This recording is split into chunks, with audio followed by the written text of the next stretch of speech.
The Austin Gem and Mineral Society owns and operates a clubhouse located at 6719 Burnett Lane in Austin, Texas. The clubhouse facilities include a meeting room, kitchen, bathrooms, office, library, and workshop areas. Currently, the building is closed due to the pandemic, but will reopen as soon as conditions allow.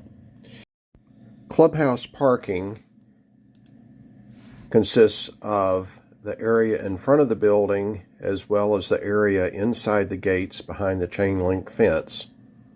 You can also park across the street in the open lot if it's available. Entry to the building is through this green door through the parking lot. You'll see to the right is the slab shed. We'll talk about that later on in this recording. But as you come into the building, go in through the green door and come into the general meeting room. As you enter the meeting room, you'll see our kitchen area, our registration table, our box for putting in comments or paying your fees for workshop. You'll also see the restrooms, and off to the right is the general clubhouse meeting area.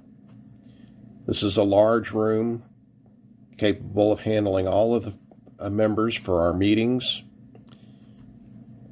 and where we hear our speakers and other presentations. It's also where we hold the auction and any other club events. To your left as you come in is the door that goes into the workshop area as well as to the library. These doors are normally locked and opened when there are club activities going on or the workshop is open for workshop sessions. The Cabochon Workshop is managed by Jeff Fisher with assistance from David Conrad and Richard Dorsey. Any of these members can assist you with detailed questions about resources, access, or equipment. The shop provides necessary safety and protective equipment, including waterproof aprons, eye and ear protection. There's also a first aid kit located in the first cabinet on the right as you enter the room.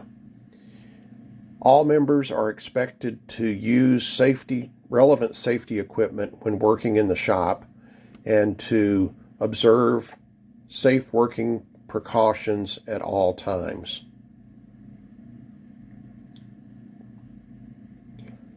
The workshop provides all the resources necessary to go from rough to finished stone. Now let's look at the individual components. These are the slab saws. These are the smaller of the ones. The one on the right has a 10-inch blade and can cut up to about 4-inch rough material, and the one on the left has about a 3-inch rough material saw. The larger slab saws are located in the slab shed outside the front door.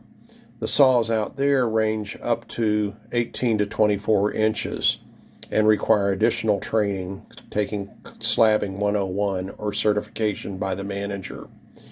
The club has 15 cabochon machines. All are for wet sanding and polishing, and grits range from 150 to over 2,000. There are also 2 flat or lap sanders. One shown here.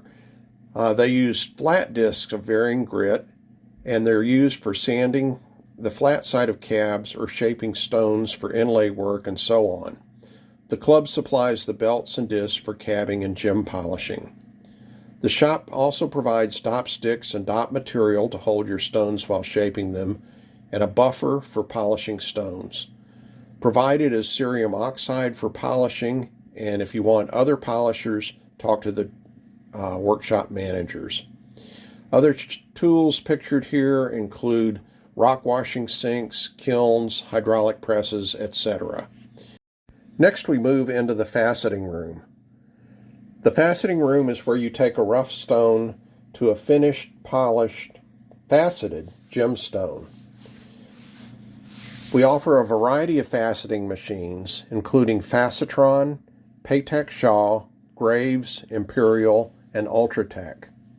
Use of these machines is allowed only after completing Faceting 101. There are no exceptions to this rule. Behind the faceting machines in this room are the fluorescent tables. They provide for a variety of wavelengths of light to look at stones and see if they fluoresce under other than normal daylight.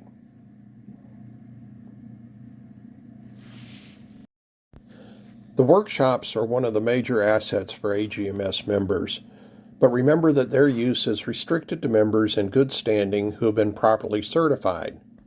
The Cabochon Workshop is restricted to members who have taken Cabbing 101 or who receive certification by demonstrating their knowledge to the workshop manager.